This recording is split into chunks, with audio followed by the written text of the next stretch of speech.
Baby, এ কি? কে তুমি? আর আমাদের বেডরুমে হুট করে ঢুকে গেছো কি করে?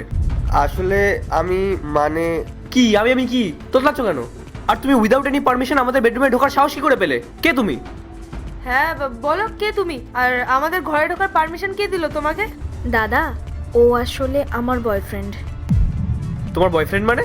ও তো দেখলো তুমি বাইরে দাঁড়িয়ে আছো, ও তারপরে আমাদের বেডরুমে ঢুকলো কেন? সরি দাদা, ও হয়তো বুঝতে পারেনি। ও ভেবেছে আমি হয়তো ভেতরে আছি, তাই ভুল করে ঢুকে গেছে। ওর হয়ে আমি আপনার কাছে ক্ষমা চাইছি। কি সরি মানে? তোমার বয়ফ্রেন্ড কি ম্যানার্স জানে না? হুট করে কারোর বেডরুমে এভাবে ঢোকা যায়? এই, তোমরা দুজন আগে বেডরুমের বাইরে যাও, বেডরুমের বাইরে যাও। এই পায়েল, চলো তো দেখি। দেখো, সব ঠিক আছে, ও তোমার বয়ফ্রেন্ড, সেটা কোনো ফ্যাক্টর না, কিন্তু উইদাউট এনি পারমিশন হুট করে কারোর বেডরুমে ঢুকে যাওয়াটা কিন্তু ঠিক না। জিনিসটা মাথায় রাখবে। সরি দাদা, ওর ভুল হয়ে গেছে। ও আর এরকম কখনো করবে না। কি তাই তো? হ্যাঁ। সরি মানে কি সরি? আর কি ভুল হয়ে গেছে? তোর লজ্জা করে না রে? একজন বিধবা হয়ে একটা বয়ফ্রেন্ড রেখে দিয়েছিস, আর তোর সাহস কি করে হচ্ছে তুই আমার সামনে, মানে তুই আমাদের সামনে এভাবে হাত ধরে দাঁড়িয়ে আছিস? সরে যা ওর থেকে, দূরে সর, হাত সরা। পায়েল, ছাড়ো না, এটা ওদের পার্সোনাল ম্যাটার, ওদের ওপর ছেড়ে দাও। আর কাউকে এরকমভাবে বলাটা কিন্তু ঠিক না। আর তোমরা দুজন নেক্সট টাইম থেকে এই জিনিসটা মাথায় রাখবে, এরপর থেকে কোনো ভুল যেন আর না হয়। কি বলছো রাহুল তুমি এসব? কিসের পার্সোনাল ম্যাটার? একে তো আমার বাড়ির কাজের লোক, তুই কি নিজেকে আমার বাড়ির মালকিন ভেবে নিয়েছিস নাকি? বিধবা হয়ে এরকম ভাবে জড়াজড়ি করছিস অন্য ছেলের সাথে? হাত ছাড়, ছাড় ওকে বলছি। আরে পায়েল, ছাড়ো না, ওদেরটা ওদেরকে বুঝে নিতে দাও। আর তোমরা দুজন, জিয়া, যাও তোমরা ভেতরে গিয়ে কথা বলো। না না না, কি কোথায় যাবে? কোথাও কোথাও যাবে না, কোনো পার্সোনাল স্পেস দরকার নেই ওদের। এখানে এখানে দাঁড়িয়ে কথা বল, আর হাত হাত ছেড়ে কথা বল। আরে পায়েল, ছাড়ো না, তুমি এত ওভার রিঅ্যাক্ট করছো কেন? ওদেরকে ওদের মতন ছেড়ে দাও, তুমি আমার সঙ্গে ভেতরে চলো। না রাহুল, দাঁড়াও, তুমি এসব কিছু বুঝবে না। আর জিয়া, কি রে তুই তখন থেকে থেকে ওর গায়ে পড়ছিস? হাতটা ছাড় না রে। কি হয়েছে দিদি? আমার বয়ফ্রেন্ড, আমি হাত ধরছি। আর আজকালকার দিনে তো এগুলো কমন। কমন মানে কি কমন? কিচ্ছু কমন না। তুই কি ভুলে গেছিস তুই একটা বিধবা? স্বামীটাকে তো দিয়েছিস শেষ করে, এখন ওর পেছনে পড়েছিস? হাত ছাড় ওর, দূরে সর ওর কাছ থেকে। আমি কিন্তু এক কথা বারবার বলবো না। আশ্চর্য তো, ও আমার বয়ফ্রেন্ড হয়, ওর আমি হাত ধরি, যা ইচ্ছে করি, তাতে আপনার কি? আপনার সমস্যা কোথায়? আমার কি সমস্যা হচ্ছে? মানে হচ্ছে আমার সমস্যা, কারণ এটা আমাদের বাড়ি, এটা কোনো পার্ক না। এসব যদি তোর করতে হয় না, তাহলে পার্কে গিয়ে কর, যা, এখানে এসব চলবে না। আচ্ছা ঠিক আছে, চলো তো আমরা বাইরে গিয়ে কথা বলি। এই সাইডে মানে কি? এখানে দাঁড়িয়ে কথা বল। আরে পায়েল, তুমি তখন থেকে ওভার রিঅ্যাক্ট করে যাচ্ছ, আমি তো বুঝতে পারছি না তোমার প্রবলেমটা কি। আমার ভালো লাগছে না রাহুল ওদেরকে এইভাবে দেখতে। ভালো লাগছে না মানে? আপনার কেন ভালো লাগছে না? ও আমার বয়ফ্রেন্ড হয়, তাই আমি ওর হাত ধরেছি। তোর বয়ফ্রেন্ড?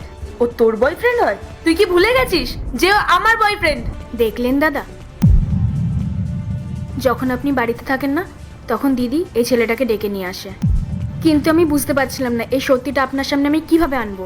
কিন্তু আজ যখন দেখলাম এই ছেলেটা আপনাদের বাড়িতে আসলো, তখন আমি এই প্ল্যানটা বানালাম। সেজন্য বললাম ও আমার বয়ফ্রেন্ড হয়। আর দেখুন, সত্যিটা আপনার সামনে চলে আসলো। পায়েল, যে এসব কি বলছে? ও যা বলছে এগুলো সব সত্যি? এটা তোমার বয়ফ্রেন্ড? আমি সত্যিই জানি না রাহুল, জিয়া এসব কি বলছে। জিয়া আমাকে ফাঁসানোর চেষ্টা করছে। মনোজকে তো আমি চিনিও না, আর মনোজ তো ওরই বয়ফ্রেন্ড। বাহ, তুমি ওকে চেনো না, কিন্তু তুমি ওর নাম জানো। না মানে ব্যাস পায়েল, অনেকক্ষণ ধরে তোমার এই মিথ্যা নাটকগুলো আমি সহ্য করছি। আর না, যে আমাকে অনেকবার বলতো, অনেকবার বোঝানোর চেষ্টা করেছিল, কিন্তু আমি তোমাকে এতটাই ভালোবাসতাম যে সেই সব আমি কখনো কানে লাগাইনি। পায়েল, কি দিইনি আমি তোমাকে? তুমি যখন যা চেয়েছো তখন তাই দিয়েছি তোমাকে, তোমার সব শখ সব ইচ্ছে পূরণ করেছি। আর তুমি তুমি আমার সঙ্গে এরকম করলে? কি করে করতে পারলে তুমি? রাহুল, তুমি আমার কথাটা তো শোনো। তুমি আর কি শুনবো পায়েল? আমার যা শোনার তো আমি সব শুনে নিয়েছি। আমি তো সবকিছু আমার চোখের সামনেই দেখতে পাচ্ছি। পায়েল, তুমি বিবাহিত, আমরা 4 বছর ধরে একসাথে আছি। তোমার একটু লজ্জা করলো না আমার সাথে এরকম করতে? আর তুই কতদিন ধরে চলছে তোদের মধ্যে এইসব? 2 বছর ধরে। 2 বছর? বাহ, কি বোকা আমি! তুমি 2 বছর ধরে আমাকে চিট করে যাচ্ছ। রাহুল, ভুল হচ্ছে তোমার। একবার আমার কথাটা শোনো। হ্যাঁ, ভুল হচ্ছে আমার। ভুল আমার এতদিন হচ্ছিল। তোমার লজ্জা করলো না আমার সঙ্গে এরকম করতে? আমাকে ক্ষমা করে দাও না রাহুল, প্লিজ। ক্ষমা?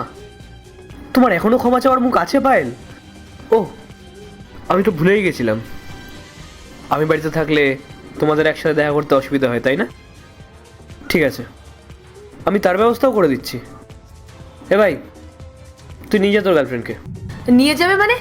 কে কোথায় নিয়ে যাবে? আমি তোমাকে ভালোবাসি রাহুল, আমি তোমাকে ছাড়া কারোর সাথে কোথাও যাবো না। ব্যাস পায়েল, অনেকক্ষণ ধরে তোমার এই ড্রামা দেখে যাচ্ছি। এই ড্রামা আমি আর সহ্য করতে পারছি না। আর তুই নিয়ে যা ওকে। না না, ওর সাথে কে থাকবে? আমি কাউকে আমার সাথে রাখতে পারবো না। তোমার বয়ফ্রেন্ড তো পালিয়ে গেল, এবার তুমি এখান থেকে মানে বেরিয়ে যাও। রাহুল, আমার ভুল হয়ে গেছে, প্লিজ আমাকে ক্ষমা করে দাও। আমি কোথায় যাব বলো? কোথায় যাবে মানে?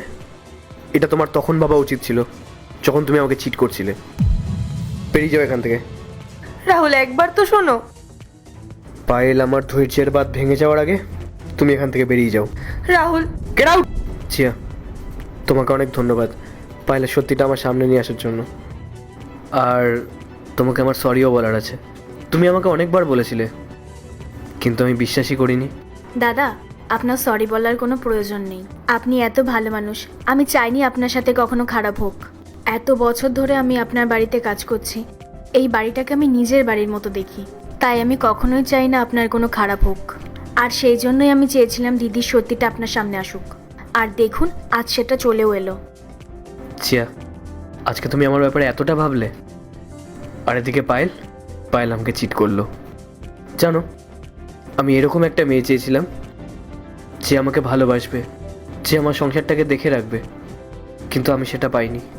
জিয়া, আমি এত বছর ধরে তোমাকে চিনি, তুমি কত ভালোভাবে আমাদের এই বাড়িটাকে আগলে রেখেছিলে। আমি জানি না আমি কি বলছি, আমি এটাও জানি না আমি যেটা বলছি সেটা ঠিক হচ্ছে কিনা। তুমি আমাকে বিয়ে করবে? দাদা, এসব আপনি কি বলছেন? আপনি আমার মতো একটা মানুষকে বিয়ে করতে চাইছেন? না না, এটা সম্ভব নয়। জিয়া, আমি সব জানি। দেখো, তোমার সঙ্গে একটা দুর্ঘটনা ঘটে গেছে। পাস্টকে মনে রাখা ভালো, কিন্তু সেটাকে নিয়ে চলাটা ঠিক না। দেখো জিয়া, আমি তোমাকে জোর করছি না, আমি শুধু আমার কথাটা বললাম। এখন ডিসিশনটা তোমার ওপর, যে তুমি কি করবে। আপনার মতো ভালো মানুষের সাথে কেই না থাকতে চায়, আমি রাজি।